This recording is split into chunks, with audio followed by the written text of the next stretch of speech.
Olá, meus amigos, tudo bem com vocês? Sou Daniel Augusto, canal 100 Minhas Verdades, e hoje a gente vai falar sobre um novo assunto, tá? Que até então eu não tinha tratado, mesmo porque eu não tenho especialidade nisso. Eu sou formado em Direito, em Ciência Política e especialista em Comunicação. Então, não estava querendo falar sobre o assunto, né? Porque não tinha as qualificações para falar, porém, depois de eu me inteirar sobre vários aspectos sobre esse tema, resolvi falar, tá? Para esclarecer alguns pontos que eu acho que ainda estão obscuros para muita gente, tá? Que é a história, tá?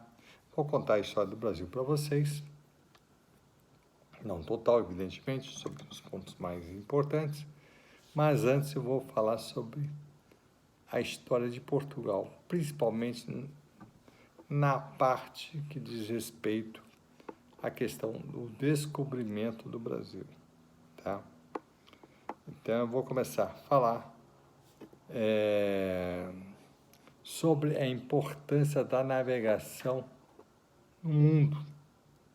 Olha só, é uma coisa simplesmente incrível que muita gente nem desconfia da importância, tá? Então vou falar sobre isso.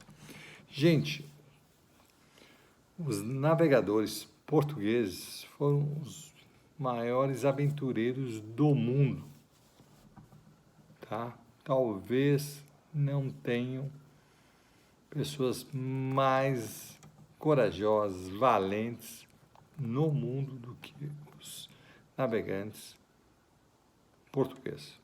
Pode até ter os espanhóis, os italianos ali também, fazendo uma competição com eles, mas os portugueses realmente, sem sombra de dúvida, são muito corajosos.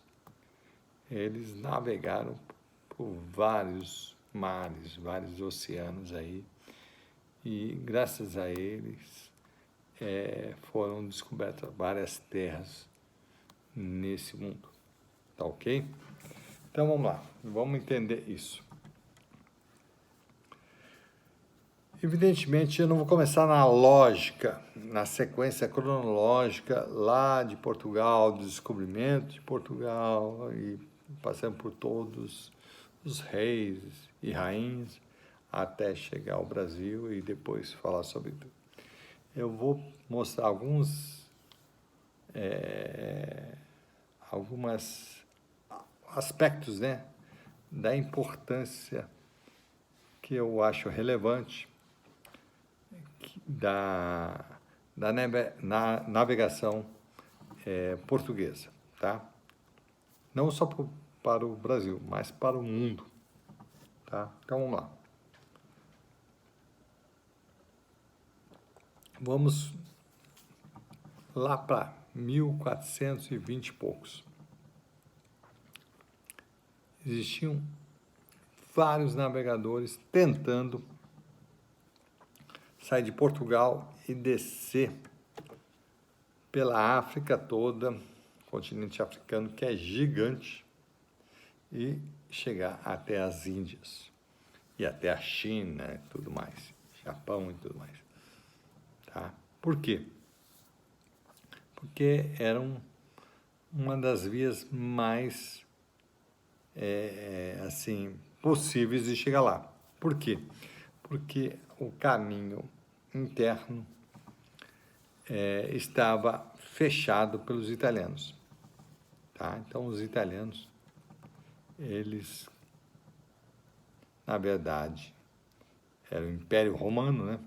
Eles tinham fechado os caminhos para qualquer outro povo que não fossem eles, tá? Lá por Constantinopla. Então, os espanhóis e portugueses, que eram os dois grandes impérios do mundo naquela época,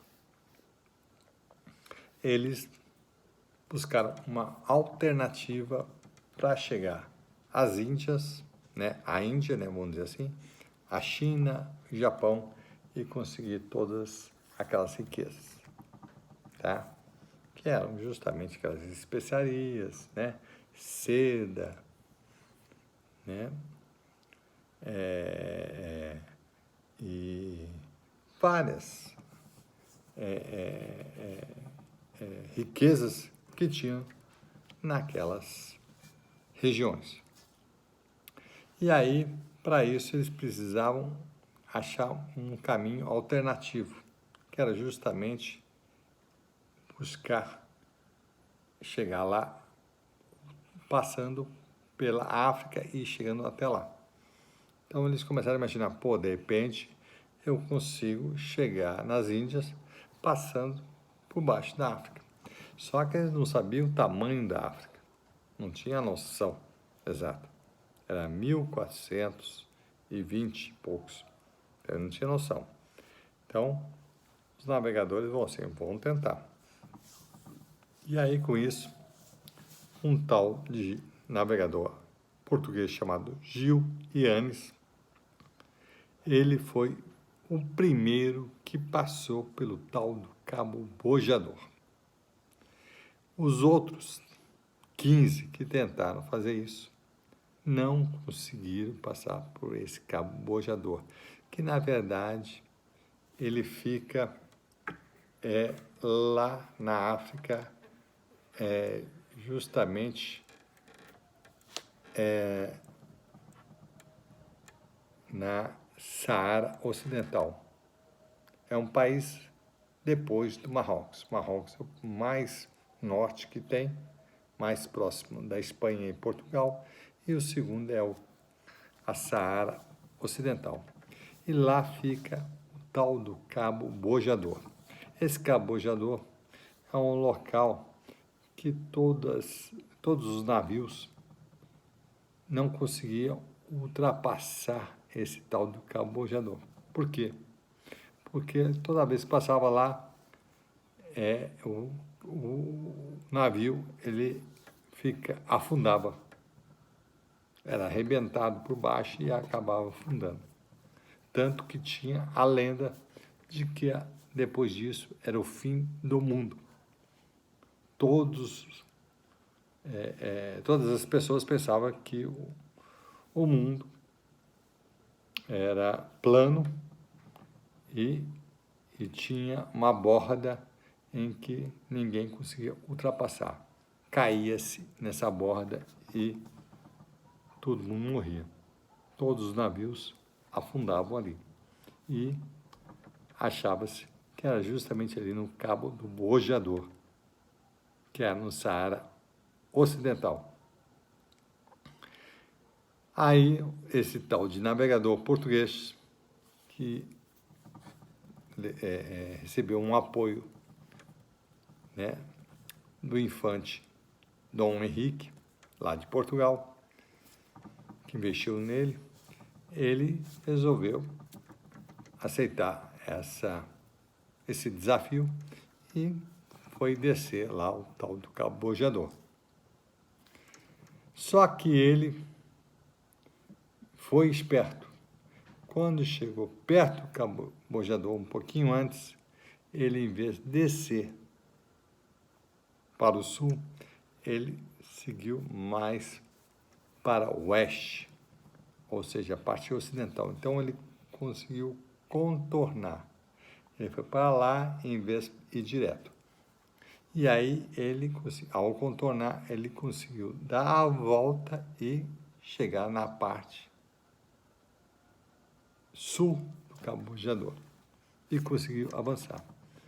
Por quê? Aí se descobriu, depois, que o Cabo Bojador, na verdade, era um local cheio de corais, recifes, com pontas muito pontiagudas, que se os barcos, né, navios, passassem por lá, eles rasgavam a madeira, rebentavam tudo nos barcos. Então não tinha nada de monstro marinho, como eles imaginavam, que era o fim do mundo e tudo mais. É porque lá tinha vários recifes, corais, né? e esses corais eram muito pontiagudos. E ali, todo navio que passava, eles rebentavam o fundo e acabava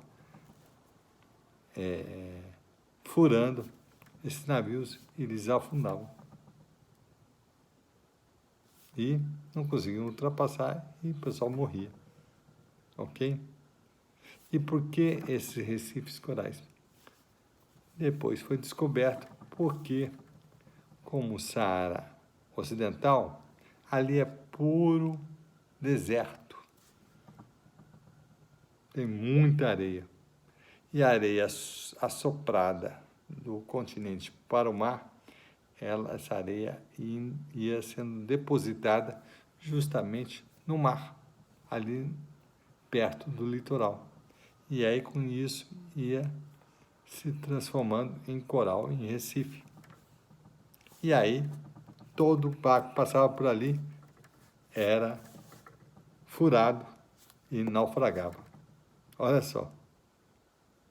Mas Gil Yanes, esse navegador português, teve a inteligência de, em vez de descer de uma forma linear para o sul, ele deu uma volta. Foi lá para o ocidente, né? Para o oeste e depois voltou, deu essa volta imensa, mais ou menos uns 20 quilômetros, vamos dizer assim, mais ou menos, e conseguiu chegar ao sul e aí ultrapassou isso.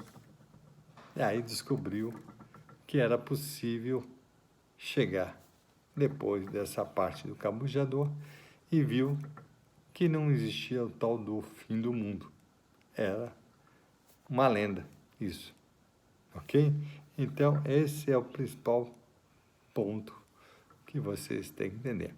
Depois, eu vou começar a falar sobre a história de cada país que foi descoberto pelos portugueses da África, né? Para vocês entenderem.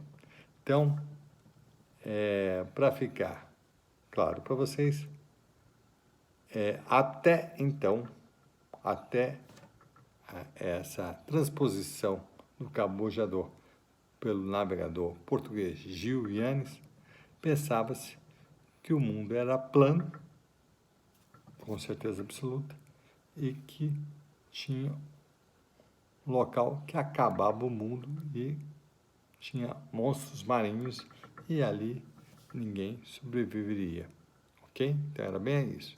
Depois, com essa transposição feita pelo Gil Yanes, descobriu-se que não existia nada disso. Tá bom? Então, muito obrigado e até a próxima.